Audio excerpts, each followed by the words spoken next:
एगो लड़की अपने यारवा क रहन सहन देख के, हाल स्वभाव देख के कहते कि अरे हम नाही जननी तू तो हौवा रंगा दरवा हो नाही करती। हम नाही जननी तू तो हौवा रंगा दरवा हो नाही करती। हाँ नाही करती।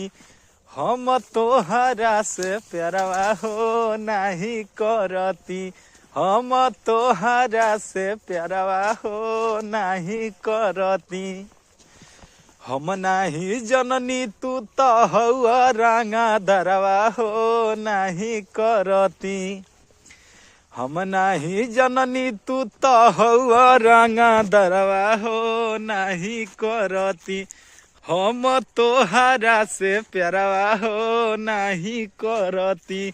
हम तोहरा से प्यारवा हो नहीं करती। और कहते अरे करेला मर्डर तोहर मर्डरी में नाम बा। करेला मर्डर तोहर मर्डरी में नाम बा। एही से चलत सब तोहरो त काम बा। अबहू से बदल तू अपन विचारवा हो नहीं करती।